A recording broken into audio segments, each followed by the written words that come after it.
Class मैं Mohan Kumar Singh BCA department RSS science college Sitamarhi से सी plus plus के इस वीडियो लेक्चर सेशन में आप सभी का बहुत बहुत वेलकम है।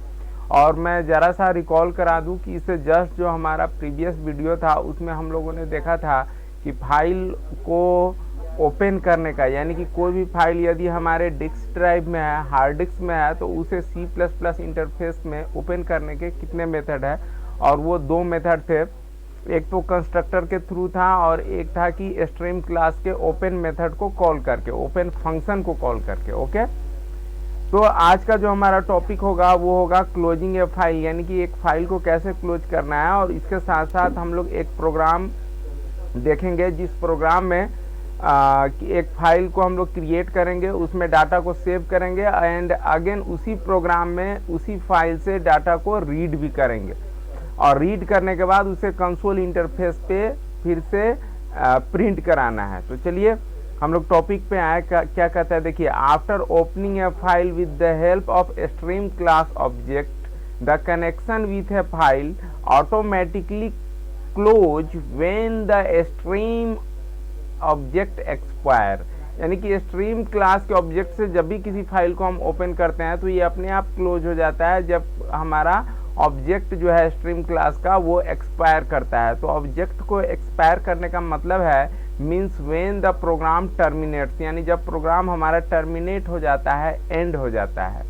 लेकिन कहता है वाइल एट रन टाइम, यानी रन टाइम पे we can explicitly close a connection, एक कनेक्शन को हम लोग क्लोज कर सकते हैं। यानी कि सी प्लस प्लस इंटरफेस जो हमारा है वो हार्ड डिस्क में किसी फाइल से जो कनेक्शन बना रखा है उसे हम लोग एक्सप्लिसिटली भी क्लोज कर सकते हैं।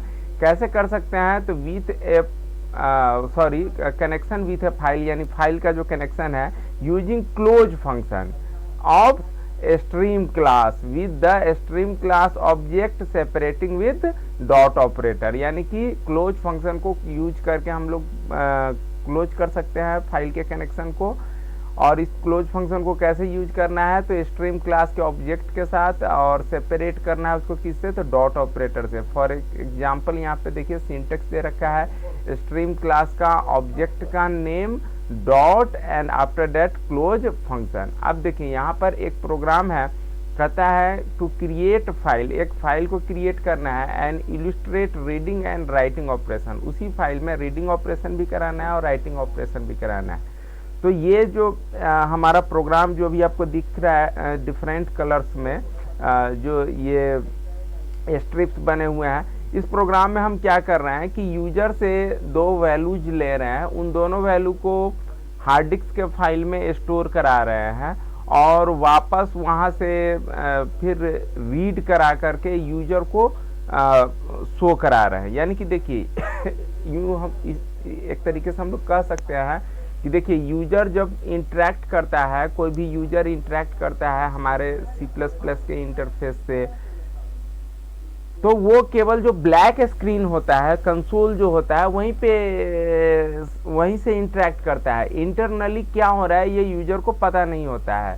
तो यहाँ पर हम लोग ये देखेंगे इस प्रोग्राम में कि फॉर फ्यूचर यूज किस तरीके से हम लोग यूजर ने जो वैल्यू डाला है उसको हम लोग सेव करके रख सकते हैं, प्रिजर्व करके रख सकते हैं, और फ्यूचर में फिर उसको एज ए यूजर चाहेगा तो उसको वापस देख सकता है। तो चलिए देखिए यहाँ पर हमने क्या किया है कि चूंकि दो वैल्यूज को हमें स्टोर कराना है, सो डैट दो वेरिएबल हमने डिक्लेयर किया है। एक कैर नेम, कैरेक्टर नेम नाम का एरे है ना, कैरेक्टर डाटा टाइप का, और एक फ्लोट हमारा कॉस्ट है, वेरिएबल है। ठीक है, तो दो वैल्यूज यूजर से लेना है। और तो पहले तो दो वैल्यू को यूजर से लेने से पहले हमें तो फाइल क्रिएट करना होगा हार्ड डिस्क ड्राइव में। तो फॉर डैट ऑफ स्ट्रीम का आउट फाइल ऑब्जेक्ट बनाया और उसके साथ आइटम यहाँ पे हमने लिख दिया। तो ये क्या है, आइटम क्या है, this is the name of the file. Okay, अब आइटम नाम का जो फाइल होगा हमारा वो क्या होगा, हार्ड डिस्क में के एक स्पेसिफाइड लोकेशन पे, जो स्पेसिफाइड लोकेशन प्रीवियस कई वीडियो में मैं डिस्कस करते आ रहा हूँ, वो टर्बो C3 डिस्क बीन के अंदर होता है। तो और सी ड्राइव के अंदर जहाँ पे हमारा टर्बो सी प्लस प्लस का जो फाइल है वो इंस्टॉल्ड है, वहाँ पे आइटम नाम का एक फाइल नोटपैड फाइल बन जाएगा, है ना। और ये जो मेथड है ये हम लोग कंस्ट्रक्टर के थ्रू जो है हम लोग कॉल करा रहे हैं, ठीक है। अब यहाँ पे हम क्या करते हैं, यूजर को बोलते हैं इंटर आइटम नेम, ठीक है। अब जो यूजर जो आइटम का नेम डालेगा उसे तो सबसे पहले हमें लेना होगा कहाँ, सी प्लस प्लस के इंटरफेस में, यानी कि नेम नाम के वेरिएबल में हमने ले लिया। जो नेम नाम का हमारा कैरेक्टर एरे है उसमें हमने यूजर ने जो भी डाला वो इसमें आ गया, ठीक है।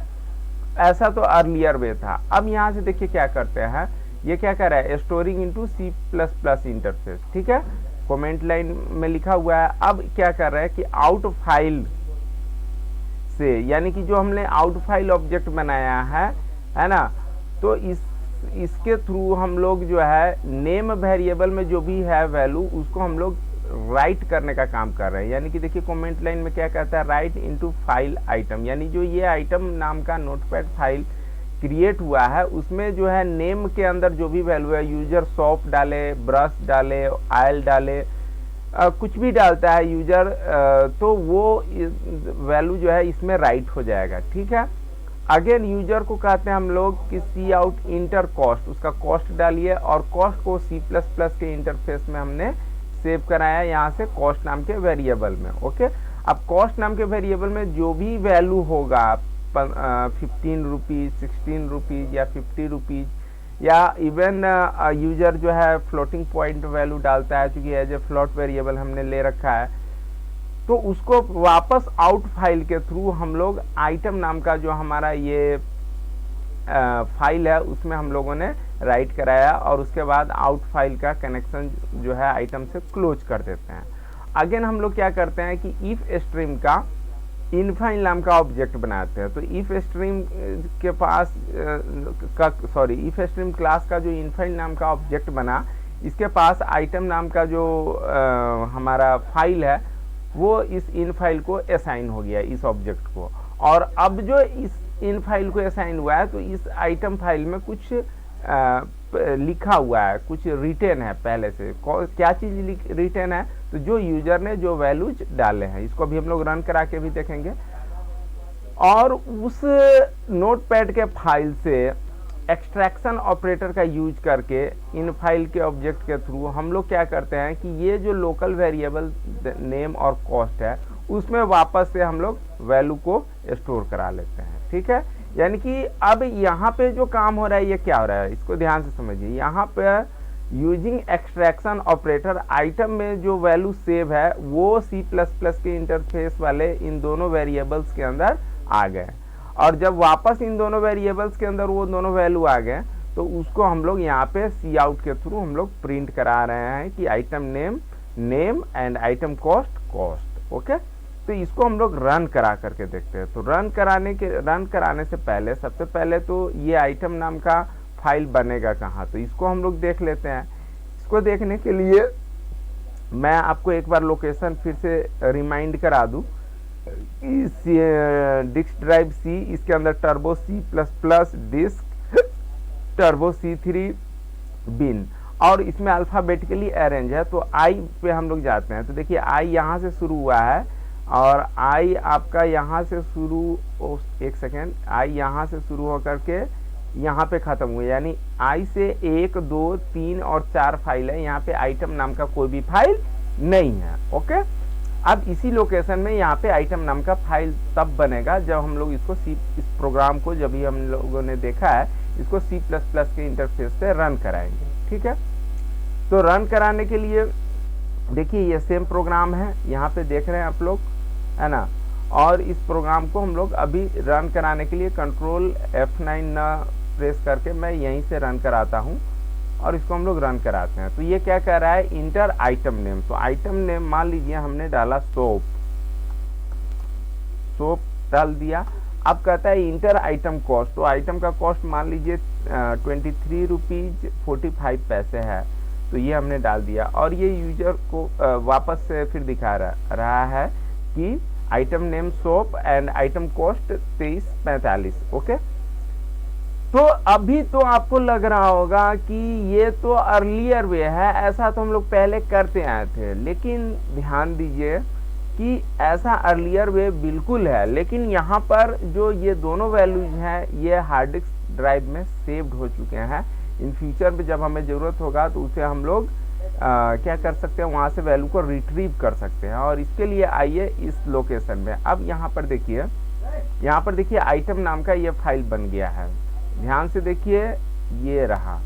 इतने में पहले आइटम नहीं था, 1 2 3 4 ही फाइल था, ये 5वां आइटम फाइल बन के आ गया है। इसको मैं ओपन कराता हूँ विथ नोटपैड। ओके, तो देखिए यहाँ पर लिखा हुआ है सोप और 2345, ये दो वैल्यूज यहाँ पर लिखा हुआ है। मैं प्रोग्राम को दोबारा से रन कराता हूँ, ठीक है, और दोबारा से रन करा करके इसमें इस बार आइटम वैल्यू कुछ और डालता हूँ। इसको मैं क्लोज कर दूँ फिलहाल, इस नोटपैड को क्लोज कर देता हूँ और इसको मैं दोबारा से रन कराता हूँ। इस बार मैं डालता हूँ brush, item name is the brush and item price is 5 rupees 23 पैसे। ओके, तो यहाँ पे भी दिखा रहा है वापस से, लेकिन अब देखते हैं नोटपैड में क्या हुआ है जो फाइल आइटम फाइल क्रिएटेड है। तो यहाँ पर देखिए, यहाँ पे ब्रश और 5 रुपये 23 पैसे हो गए हैं, ठीक है।